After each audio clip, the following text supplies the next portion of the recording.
let's just start.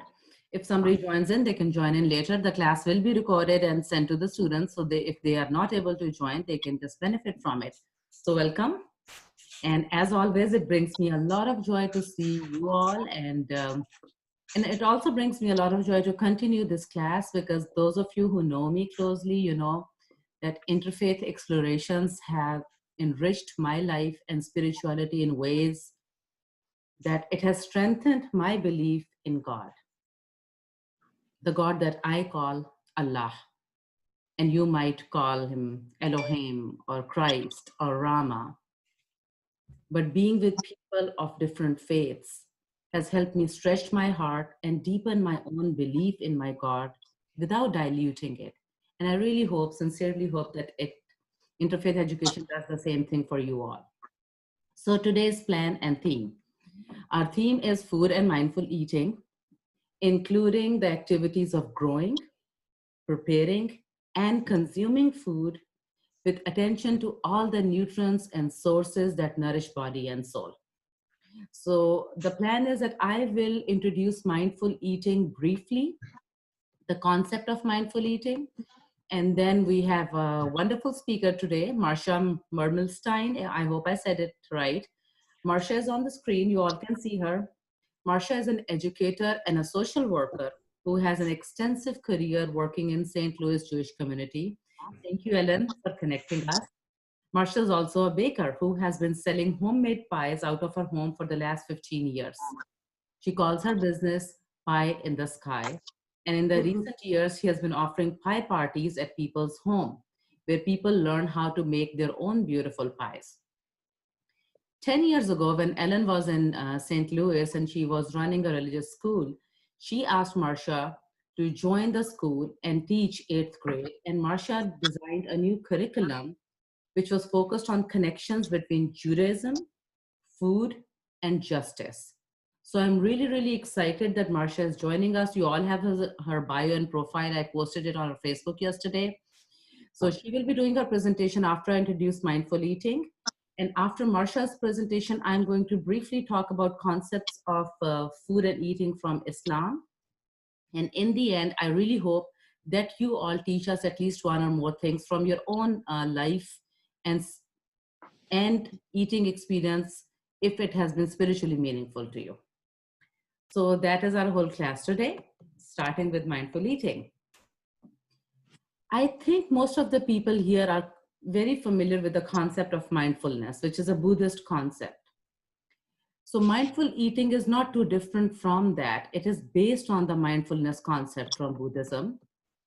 It allows you to focus on the present moment while calmly acknowledging and accepting our feelings, our thoughts, and all our body sensations. All the tenets of mindfulness can apply to mindful eating as well.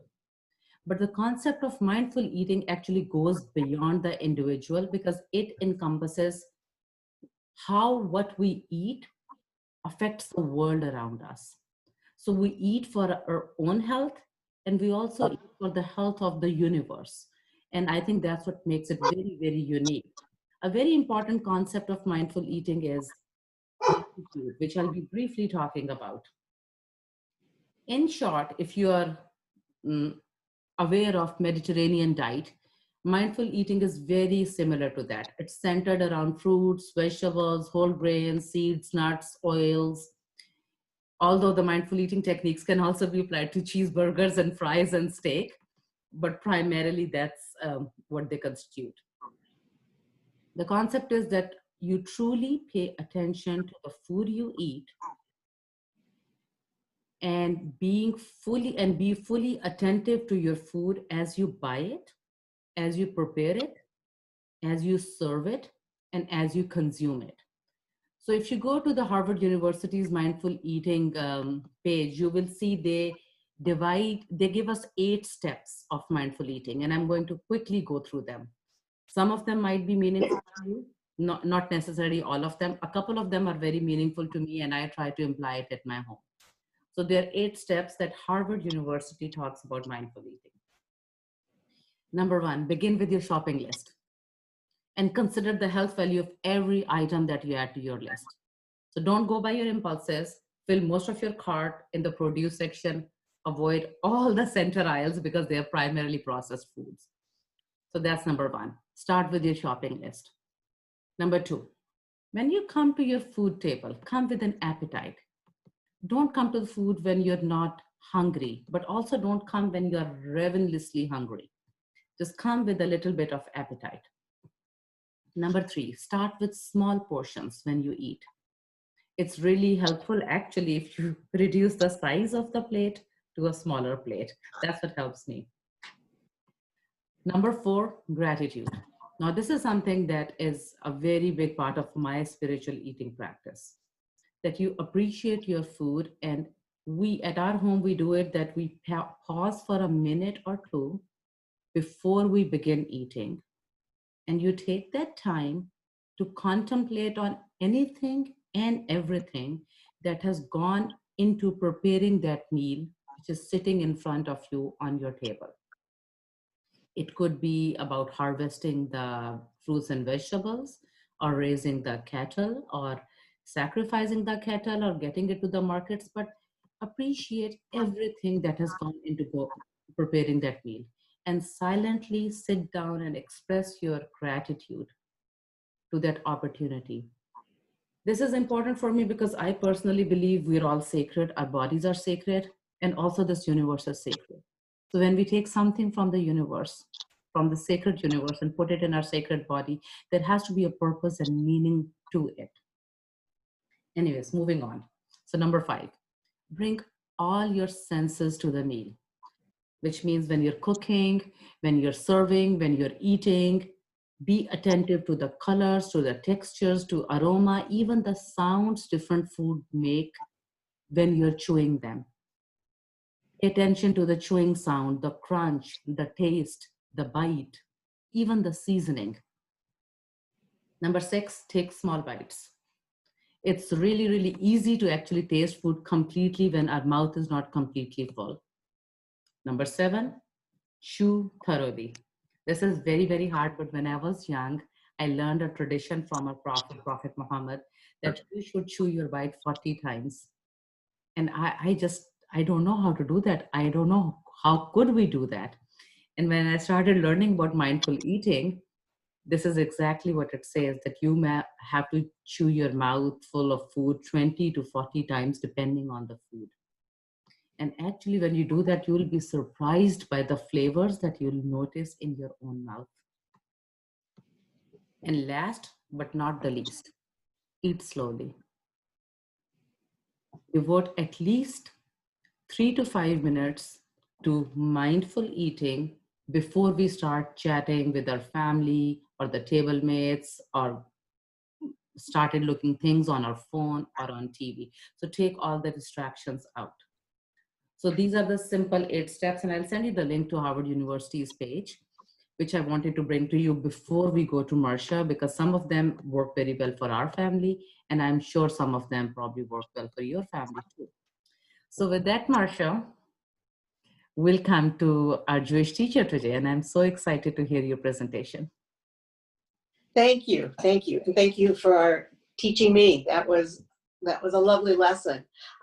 One small correction to the introduction that you gave me, and one addition that I forgot to tell you. The correction is, I appreciate you giving me credit for creating the curriculum that was about food and justice, but I did not create that curriculum. I used it. I found it and I used it. And the addition is that I forgot to tell you that I have been participating in an interfaith dialogue group for about the last 3 or 4 years here in St. Louis. It's run through the Interfaith Partnership of St. Louis, and we meet once a month, or did.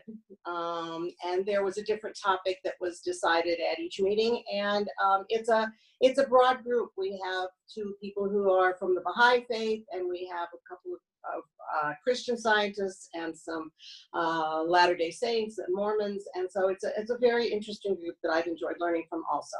So that's my addition. Now, before I get started, I'll give you a couple of caveats. about me as a presenter. One is that I could talk much longer than 15 minutes. I have lots to share. So I really will need for someone to interrupt me and not feel bad about interrupting me.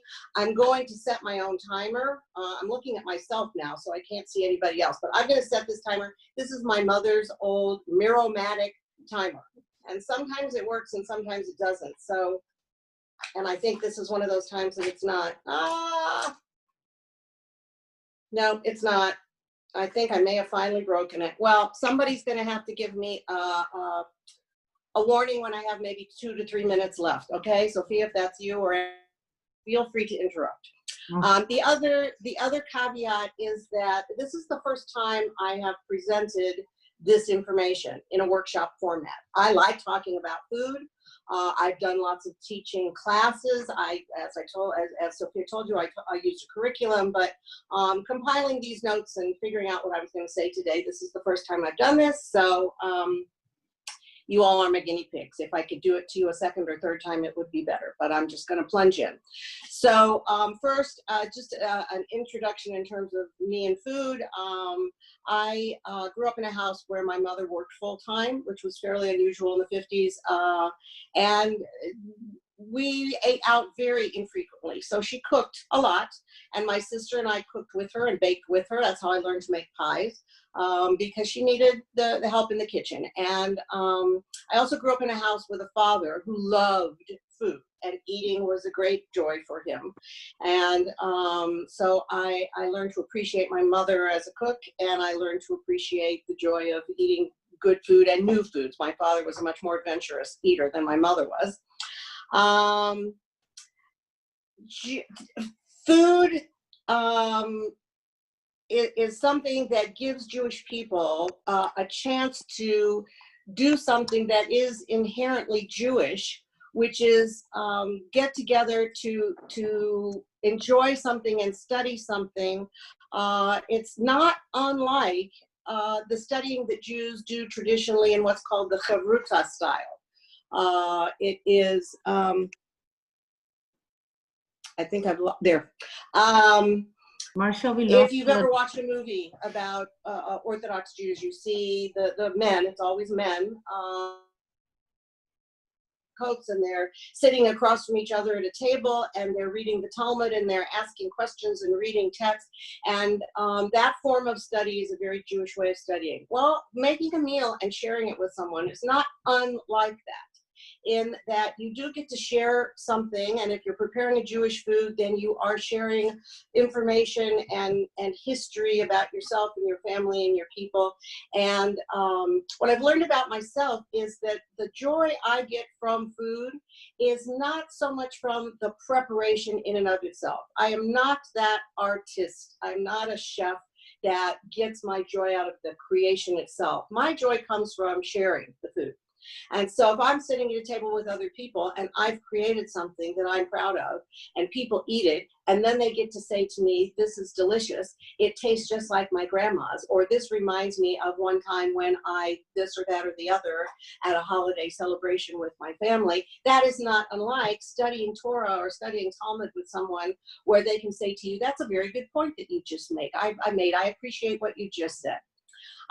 There's been a growing interest in food in our country in the last, 10, 15 years. You can see that by looking at the number of channels on cable that are specifically geared towards food. And there are magazines that are only recipes now, and there are food competitions and food classes, and people are interested in vegetarianism and eating healthy. Judaism, the Jewish community, has also been part of this growth in interest in food as an entity. Food has always been an important part of Jewish culture and Jewish life. We read in Genesis the story of Sarah preparing the bread for the visitors to Abraham's tent. And we have what I think is a Russian or Eastern European tradition still, where if you go to somebody's house who's just moved into a new home, you take them a loaf of bread and some salt. The bread is to ensure that they have a pantry that's always full, and the salt is to ensure that they have a life that's filled with spice. So food is is built into our holidays, and it's not new. But what's new in the last 10 to 12 years is this formal Jewish food movement. And it's out of that movement that the curriculum that I've referred to was developed.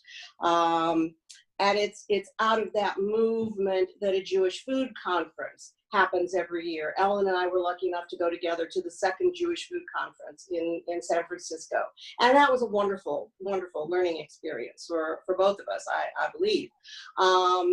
And the Jewish food movement is not just about food, it's about the Jewish teachings that show the connection between food and justice. And it's a movement that teaches us about the variety of commandments, the surprising number of commandments in the Torah that do have to do with food. There are commandments, for example, that teach us about how to treat animals. The one that many people know has to do with the laws of kashrut, that we are not supposed to eat the meat of the kid in the milk of the mother. That line is said 3 times in the Torah. There's no reason given in the Torah, but the interpretation has always been that it's out of compassion for the mother, that she should not, her milk should not be used at the same meal where her baby has been slaughtered and eaten as meat. So it's showing sympathy, showing compassion. There's also a commandment that tells us that we're supposed to feed our animals before we feed ourselves. There are commandments that teach us about caring for the earth. Lots of commandments about not wasting. The Torah was the first to talk about recycling and not wasting. And there's laws about respecting the land itself. The sabbatical year honors the land and lets it rest for a year every 7 years. There are commandments that teach us to share our food with the poor, where we're supposed to leave the corners of the fields unharvested so that poor people can come and get that food. There are commandments that teach us about hospitality, which of course is a big part of food, sharing food. We're told that the line in the Torah that is repeated the most times, and Ellen probably knows the number of times, is remember we were once strangers in the land of Egypt. So we are always encouraged to invite people and strangers into our home, and if they're invited into our home, they're invited in for food. What else can I tell you? Why Jewish food is important? As a Jewish educator, I was a Jewish family educator, and so I would do a lot of adult education because I always felt that reaching the parents and encouraging them to start doing Jewish things at home was the way that they were going to then engage with their children. And so I would often start new groups by asking people to go around in a circle and tell what their earliest Jewish memory was. And without much exception at all, almost everybody's earliest Jewish memory had to do with food, mostly Jewish foods. People would say, I remember the smell of my grandma's chicken soup, or I remember eating matzah at the Seders, or my mom always made challah, or my dad would always take us to this great deli and we'd get corned beef every Sunday. There was some memory that had to do with food that was that earliest memory. The food, what's important about those memories is that they're part of a person's story. And so the stories about food are as important as the food itself. If you're just making food without a story, then what you got is calories.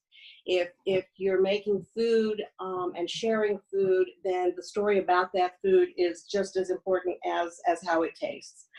Recipes don't tell us just about a particular family, they tell us about a community. What is a Jewish food is a whole discussion unto itself.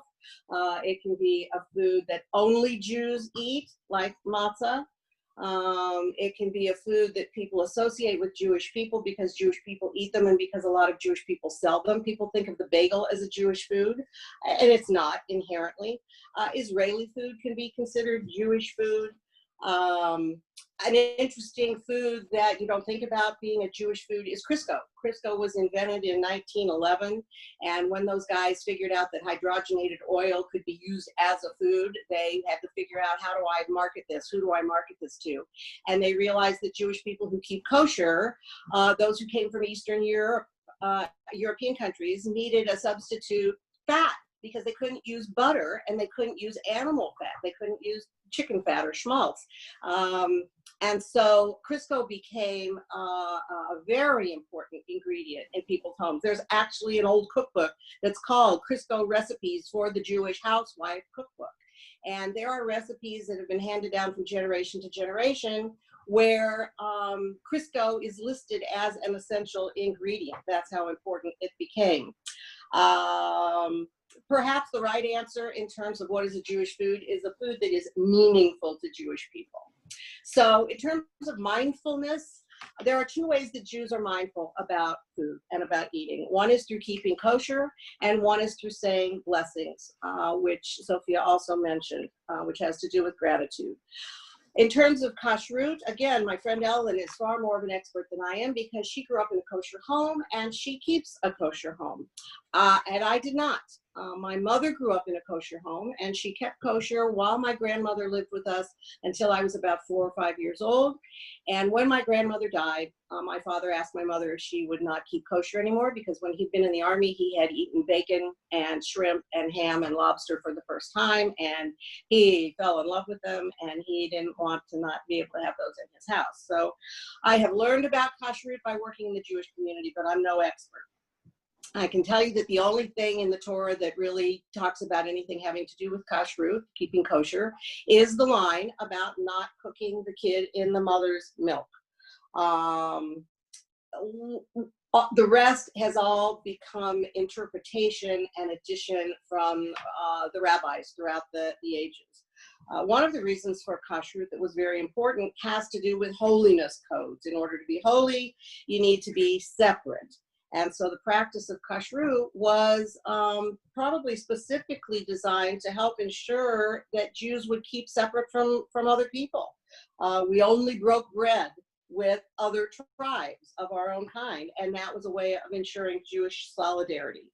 In modern times, what has happened is that kashrut often creates barriers between Jewish people who keep kosher and their non-Jewish friends and neighbors, and it even creates barriers between Jewish people who keep kosher, because there are all kinds of levels of kashrut, and there are people who will not eat in other people's homes, even if they know they keep kosher, because they don't keep kosher enough, and that's a whole craziness. And now you just heard my bias come out. The best reason that I ever heard to keep kosher, as I was doing my during my Jewish education career, was that if you keep kosher, you are thinking about being Jewish dozens of times a day. It reminds you of your Jewish identity dozens of times a day. When you make a menu, you are thinking about being Jewish, because you're not going to serve cheeseburgers and you're not going to serve a salad that has Parmesan cheese if you're serving spaghetti and meatballs, because you can't have cheese and meat at the same meal. When you make your shopping list, you are thinking about being Jewish. When you are at the grocery store, you are very much aware of being a Jewish person, because as you're picking things off the shelf, growth opportunities ka bhi life. Say again? I'm sorry, we had one of the participants whose phone was not mute. I just did that. Go ahead. Sorry. Oh, okay. Okay, that's okay. As you're picking things off of the shelves, you are reading either you know which brands are kosher, or you have to look for the special little hechsher that is on the boxes or the containers that tells you that it has been certified kosher. And so you are thinking about being Jewish the whole time you're at the grocery store. You are thinking about being Jewish while you're cooking your meal. You are thinking about being Jewish when you set your table, because you have different dishes that you use if you're serving dairy products at a meal versus different dishes and silverware that you have if you're serving meat at your meal. When you wash your dishes and dry your dishes, you are thinking about being Jewish, because you don't want to put a meat knife back in the wrong drawer where all of the dairy silverware is stored. So it is a constant reminder of your Jewishness. And that rang a bell for me. That would have been probably the only reason that I might have considered keeping kosher. There is a vegetarian ideal within Judaism. And some people who keep kosher also are vegetarians, but we know that in Eden, God said that we could eat the fruit of the trees. And then after the corruption and after the flood, there is a concession about being able to eat animals. And we were told that we could eat meat, but since blood is life, that we couldn't eat the blood of life. And so that's why when Jewish cooks who keep a kosher home, they put their piece of meat in the sink and that's why kosher salt is called kosher salt, because you sprinkle the salt on top of the meat and you let the salt draw out the blood, so that when you cook the meat, you are not cooking it in the blood of the animal. And so we prepare it with care, and we also prepare it with a spiritual intent. Through keeping kosher, we're constantly making choices about what we eat, just like if you're worried about allergies, whether the food is healthy or not. And the new things that people are considering is the social justice aspect. So do we want to serve our children's grandma's delicious chicken soup? Or do we want to teach them about vegetarianism? Or do we want to teach them that the only chicken soup that we're going to make is with chickens who were farm raised and had a happy chicken life, as opposed to the chickens that are raised in the terrible chicken coops? Kashrut is a choice. It is a choice for Jewish people. And the choice really, to some extent, is, do we want to submit to a rule? And does making this choice help deepen my relationship with God? Does it help make me more spiritual? Because you can technically keep kosher and have no spiritual connection and no mindfulness whatsoever. And in my mind, that doesn't accomplish any purpose at all. There's only recently, in recent history, been kosher certification. That's something that developed in America out of the free market. And so there's all this debate about which certification is the most kosher. And you can really drive yourself crazy trying to do it all right. There's a new movement that is called eco-kashrut, and that makes people ask, not just is the food itself kosher, but for example, if I eat food on a styrofoam plate and I believe that styrofoam is killing the environment, does that make the food on the plate not kosher? Do I say, no, I'm sorry, I can't partake in that food because it's not kosher? And by the same token, back to the chickens or to the cows, if the meat is kosher meat, but it came from a kosher slaughtering house where the animals are not cared for humanely, then is it kosher? The challenge for anyone who keeps kosher, truly, I think, is how to keep kosher inclusively and how to not make it a barrier between them and other people. And I think that's sort of a constant tension, unless you live in a very insular community where everyone that you know and that you socialize with does keep kosher. Spirituality, eating is a holy act. And back to Sophia, we should be grateful for every bite. The rabbis tell us that we're supposed to say 100 blessings a day. And there are lots and lots of blessings, not just over food. You can say a blessing when you see a rainbow. You can see a blessing the first time you do something. You can say a blessing when you do something that you do once a year at the same time, to say, thank you, God, for letting us get to this season so we can do this thing now. But many of the blessings that you can say are blessings over food. And if you say a blessing every time you eat a food throughout the day, including if you take a drink of water, there's a blessing for water. You can work those 100 blessings in very easily. saying a blessing, saying a bracha is a mindfulness practice. And by saying these blessings, we acknowledge really that nothing in the world is ours. Everything that we've got has been provided by God and belongs to God. We're part of the system, but we're borrowing from God, and we're using the system. And so we're not supposed to benefit from something unless we've blessed it. If I don't say a blessing, at its worst, it's like I'm stealing something from God. And at best, I'm being rude. You know, I've received something and I'm not even saying thank you. Before you just shove something in your mouth, we're supposed to pause. And that gets back to Sophia talking about eating slowly. You don't just sit down at the table and start eating. If you are observant, you're going to stop. You're going to say the bracha, and it's going to make you pause and consider what it is that you're there to say thanks for. And the blessing over foods is not the same blessing for every food. And that seems somehow intentional too. If it was the same exact blessing, it would be very rote. So if we're eating potatoes and apples and meat and something sweet, you know, we're saying it different. We have to think. We have to be mindful and think, what is it that I'm saying thanks for? So it slows us down, and it makes us think that we're not just thankful for the food that's on our plate. We're thankful for the tree or the vine or the ground that the food came from.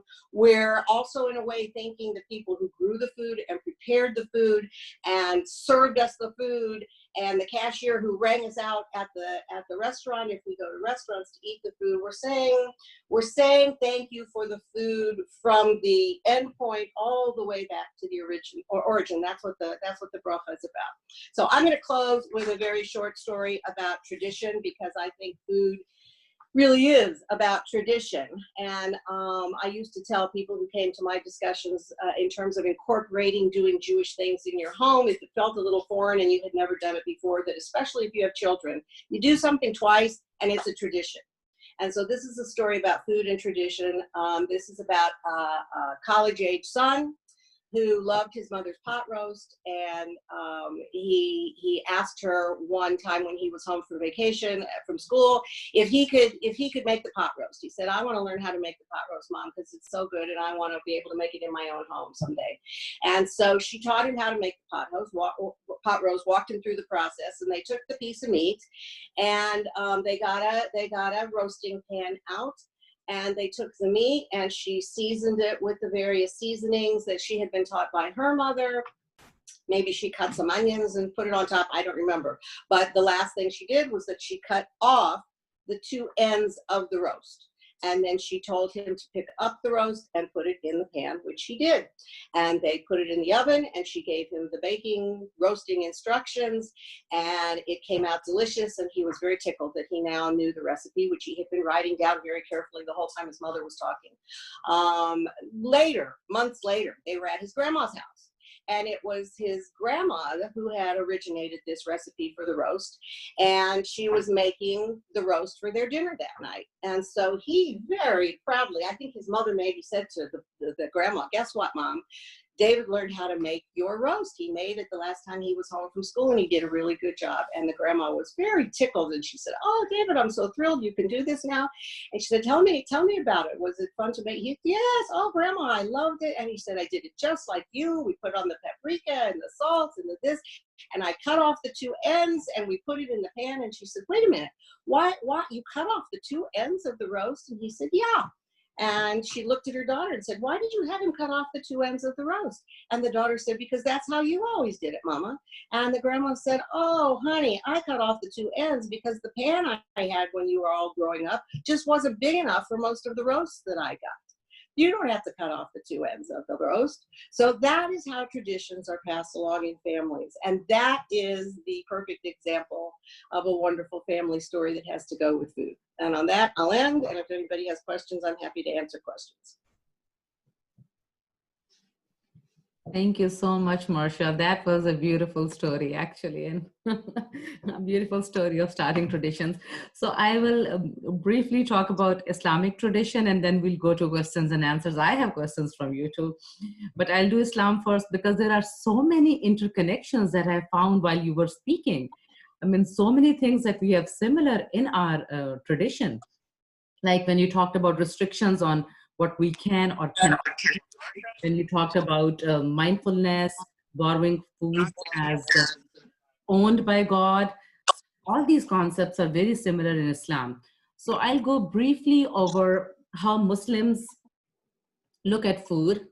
And actually, we divide into categories very similar to kosher. We call it halal. And we divide food into four categories actually. And which does, no, when I tell you about categories, that doesn't mean every Muslim household or every Muslim is adhering to them. I don't think more than 30 to 40% adhere to them. For example, Muslims are very proud of eating meat, and we say eating meat is a part of our tradition. Well, actually, our prophet was a vegetarian. Yeah. Almost, he would hardly eat meat. And even in my own household, our we are so diverse. My daughter is a vegetarian, and she has been a vegetarian since she was 3 years old. I try to keep my household very halal in form, function, and spirit. My husband and son, they have to adhere to that in the household because there is no democracy in the household. But outside the house, when they go out, they eat whatever they want to eat. So, and I'm sure like my household, all the households are very diverse. But anyways, coming back to the Islamic way of how we look at food or how we organize around food. So we divide food into four categories. One is halal, which means lawful. So anything which is told to us by our scripture and prophetic tradition is lawful. We just eat it. We don't even think about it or worry about it. And most of the fruits and vegetables and seeds and oils and grains, they're all halal. Most of the restrictions come when it comes to meat, that what kind of meat you can eat and how the meat should be taken care of or not. Then the second category is unlawful or haram. And there are a lot of things which are clearly told to us in scripture that we cannot eat them. For example, like you just said, Marcia, blood, any form of blood, or anything that comes from humans, like particles of human hair, they're all haram or unlawful, and they cannot be a part of the things that either we eat or even consume. Like nowadays, if you see in cosmetic products, there are things that come from living beings, not necessarily humans, but like, from cows or from other animals. So when it comes to animals, there are very few animals that we can eat. For example, all carnivores, like animals with fangs, such as lions, tigers, dogs, cats, they're all unlawful. All birds with talons, like hawks, falcons, vultures, domesticated donkeys, and all those animals. Any animal that are reptiles, animals that are amphibians, animals that are I can't think of any, but most of the animals, other than a few mammals, we are not allowed to eat. And similarly, there are many other things which are unlawful, like intoxicants. Any kind of intoxicant is unlawful for us. And that's why when Muslims go to the restaurants, we're always checking if there is alcohol in it or some other form of intoxicant.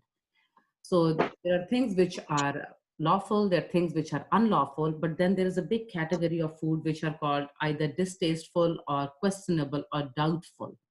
So when we come to that, we are told it's best not to eat unless you have done your research on that. So food experience, when if a Muslim wants to maintain a very halal lifestyle in form, function, and spirit, it could be very challenging while living in America. For example, the animals that we are allowed to eat, like cows or sheep or goat, they have to be managed in a certain way. They have to, we have to raise them in a humane way with compassion. They have to be slaughtered under the name of God. They cannot be just strangled to death or killed or beaten to death or die from a mistake or disease or something like that. Um, and they have to be sacrificed under the name of God, because we cannot take any other life unless it is given to us by God. So this and many other restrictions, because which make a certain food halal for us, makes it difficult for us to go and look for products that we can use. For example, when I was looking for multivitamins for my kids, I mean, you can go on the store and buy so many different kind, one a day, but most of them have gelatin, which comes from animal sources, and animals who were not kept halal or even kosher, or even lipsticks or cosmetics or soaps or toothpaste have animal byproducts in them. So it's since the start of the 21st century, the way Marsha talked about the kosher movement, we have had a halal movement in which different companies have tried to get halal certification for the products to help Muslims see which products have animal products in them and which cosmetic or food products have no animal products in them, which is really helpful for those people like me who do want to maintain a halal household, although it could be really challenging. So you can only do up to a certain extent.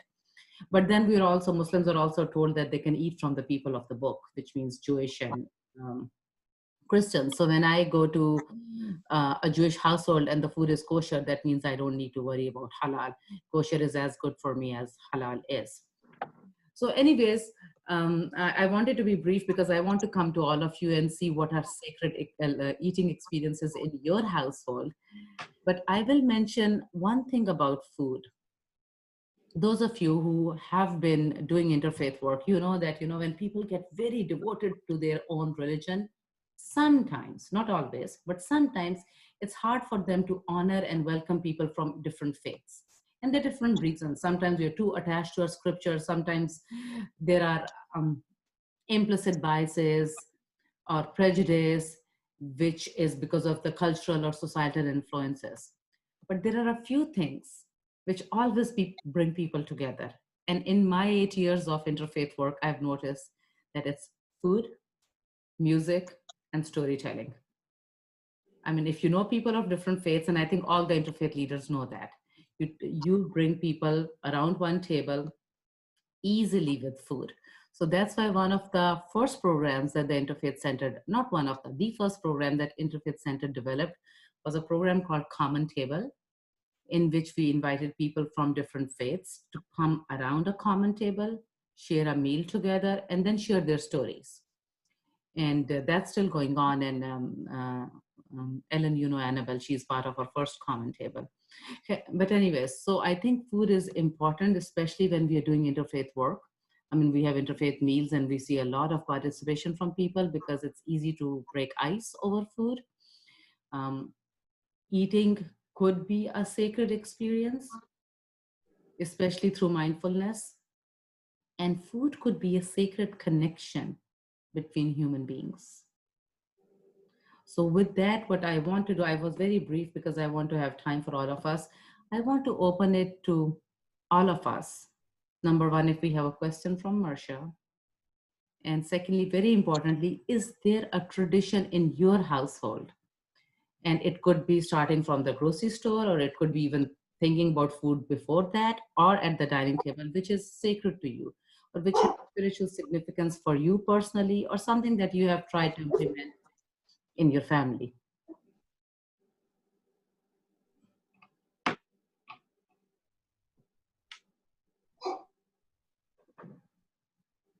Well, we have Steve and Madiha too. Hi, Steve. Hi, Madiha. Although I cannot see you, but thank you for joining us.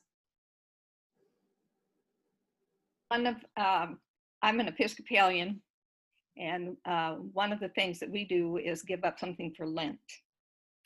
And a couple of years ago, I decided that I would give up processed foods for Lent. And I did it, but it was very hard. For one thing, I could buy things at the grocery store that were made, but they couldn't have anything in them except the ingredients that you usually have. There were a number of things, but most things had all kinds of other things in them, like ketchup and mayonnaise, and so that was very hard. Plus the fact that not all the bread had something in it, so I had to make my own bread for that whole 6 weeks, and I guess it was good because it turns out that now I make bread quite frequently and don't buy that much bread in the grocery store. The other thing that my life is that we have the local Arkansas Local Food Network, that their offices and their work is in our church. And the one I like that one very much, because I know that I am buying directly from farmers, and also from farmers who are humane in their treatment of the animals. So. Sandra brings up a very important point about in the beginning, when you give up something, like Muslims have this concept of fasting in Ramadan, in which we give up food for a certain time. And to me, the concept comes from this thinking that there is no nourishment except God's nourishment. So when we give up something, or when we fast from a certain kind of food or any kind of food, we are turning our hearts and minds away from the superficial sources of nourishment to one true source of nourishment. So is there, does anybody else have a fasting practice in their life? Yes, Tina? Not fasting so much as I just wanted to talk about a tradition that we do in our family at Easter. Can you all hear me? Yes. Yes. Hear me? Yes. Okay. My husband is Ukrainian and was born in the United States after his parents immigrated here. But we try to cook around Easter time and other times in the year some traditional Ukrainian dishes that he grew up enjoying, and which were very common at the church potlucks that he went to. His family went to the Ukrainian Catholic Church, and actually when he was a little boy, all the services were in Ukrainian. They didn't even have them in English because there was such a huge population of native Ukrainians there. Anyway, one big tradition they do at Easter time, and it's usually handed down from the moms to the daughters, is to decorate Ukrainian eggs, which is a type of batik. And I'm going to see if I can show you a picture of some of ours, if this camera reverses. Well, shoot. See if I can do that. No, it's not wanting to do. Oh, here we go. Oh, beautiful. Okay, these are actually all made by one of my husband's nephews, and Wow. this is one of my favorites. They take farm fresh eggs. This particular one has not had any kind of hole put in it. Mostly they do not drain the egg. And if you can hear this, that's the yolk, the dried yolk inside. Anyway, all of the drawings on here have religious symbols. The little triangular pieces there represent fishing nets.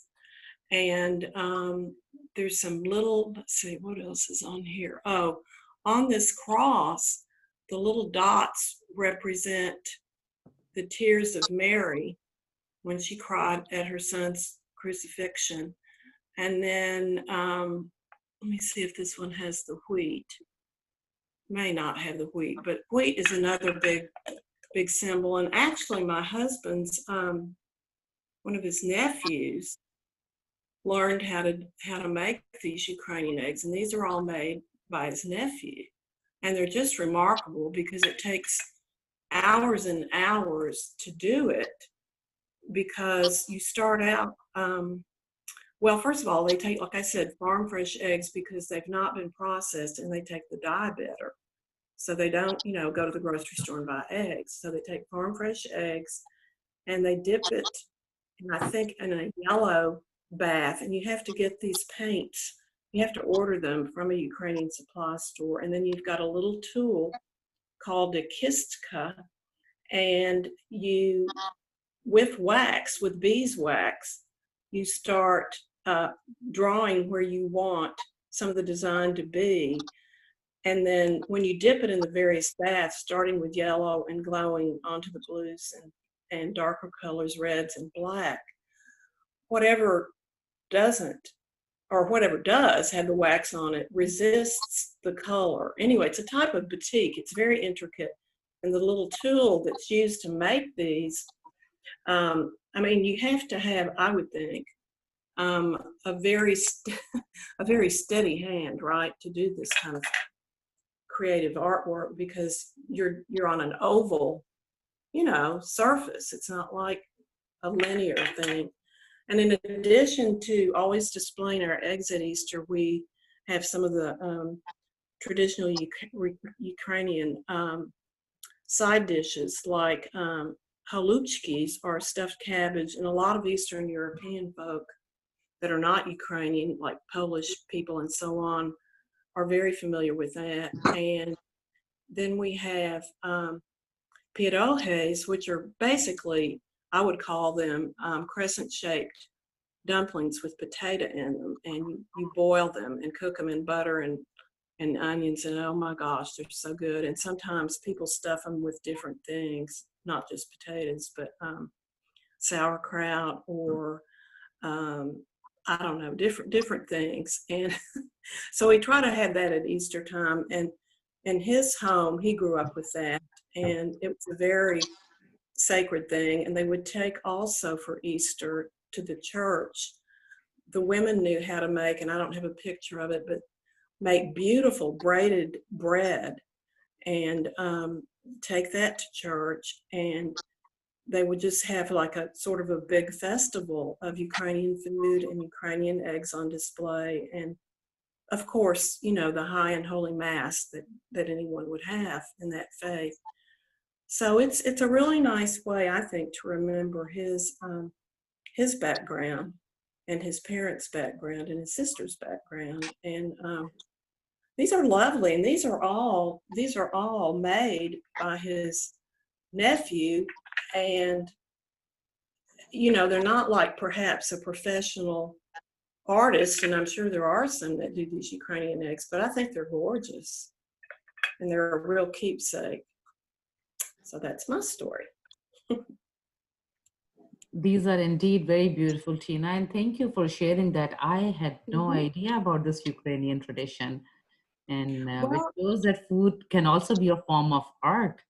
So thank you it for is. sharing that. It's absolutely. Their bread is, and of course the eggs are. And then his mother just thoroughly enjoyed cooking these traditional Ukrainian dishes. So, and she was a very good cook, so that was fun too. Thank you. Ellen, are you going to share us something with us? Because I saw a book in your hand. Yeah, so this is a cookbook. It's called The Art of Jewish Cooking by Jenny Grossinger. So it's Eastern European, and some of the things that Tina just talked about are in this Jewish cookbook. So when Marcia mentioned Jewish cooking, I thought, well, Jewish cooking is the same as other cooking. It's just wherever Jews have been is the food that they have adapted. So pierogi are stuffed with potatoes, Tina, or cabbage or meat. And chalupsas is stuffed cabbage, and which is a Yiddish word, but it comes from the same dish. And this is just to illustrate. So this is a kosher cookbook, so that the recipes in here are identified as being a meat recipe or a cheese recipe or whatever, so that you don't cook them, meat and dairy and meat together. But it's an adaptation of whatever the Ukrainian, for instance, the Ukrainian recipes were. My grandmother was also from Ukraine. And so I'm guessing that they had the same diet. The difference was that ours was using kosher meat that is from a kosher animal that has 2 stomachs, is what it is, and has a cloven hoof, so that a cow or a goat or a sheep would be a kosher animal. So it has to have those, it has to chew its cud, and it has to have that type of hoof structure to be a kosher animal. Also in the Torah, it talks about all the other animals that you cannot eat: insects and amphibians and birds of prey and all of that. Very much the same, I'm guessing exactly the same as what Sophia was saying. And there is no way to make a non-kosher animal kosher. If you can't eat that animal, then there's nothing you can do to make it kosher. And then the kashrut, or the function of making an animal that's a kosher animal, and then of making that meat kosher, is a very stringent series of examinations, and then of slaughtering in a certain way. And then I have to say that meat that is not kosher, that is deemed not to be kosher because there's a flaw in the animal, is then sent off to the general public, so that there are people who eat kosher meat because they feel, and then below that halal, because they feel that there is an extra level of examination to make sure that there's no blemish on the animal at all. I think some of the controversy that's going on in terms of kashrut is that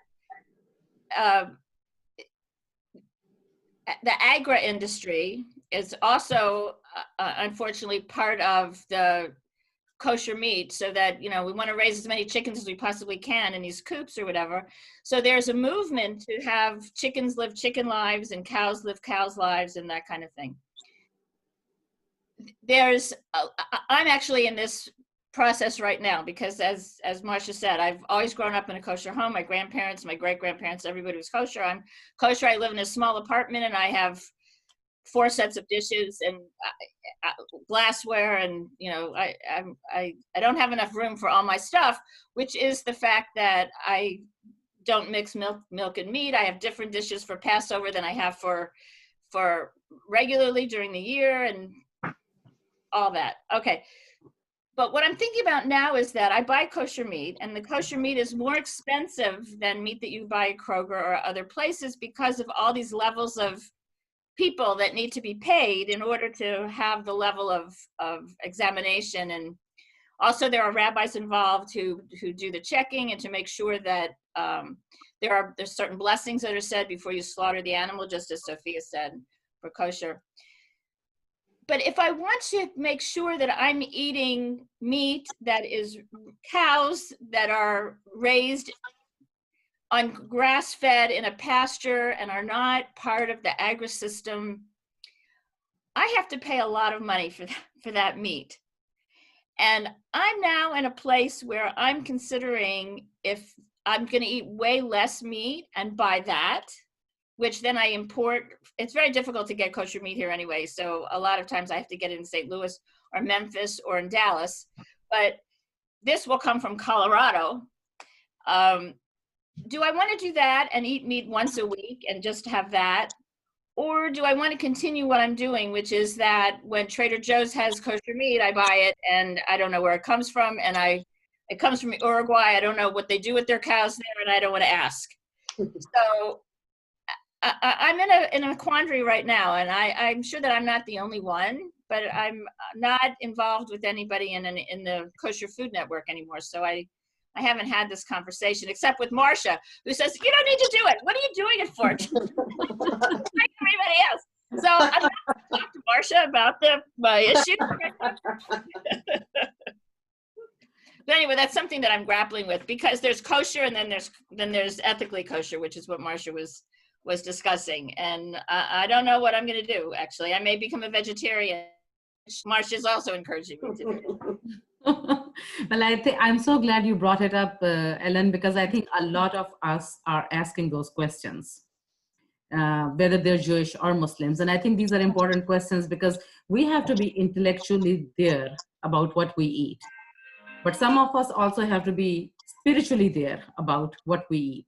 If we believe that the food gives us also spiritual nourishment, not only physical or health nutrients. So I think there is no right answer, and these are very important questions. I hope you get your answer as we are looking for our answers. Before I close, it's time, and I always like to close on time. Thank you so much, Marcia. You're very welcome. I learned a lot from you today. Food is sacred, food is holy, food connects, and food brings us together. So I hope we're able to come together on food very soon as this COVID-19 ends. With that, I want to tell you that next week, I thought it's befitting that we talk about race because of all that is going on in our country. So we'll have leaders from 3 Abrahamic faiths, and we'll be talking about race and what our scriptures and religions tells us on how to handle the race-related or racial justice issues. Thank you so much. Have a good day. Thank you for joining me. See you next Wednesday. Thank you. Thank you.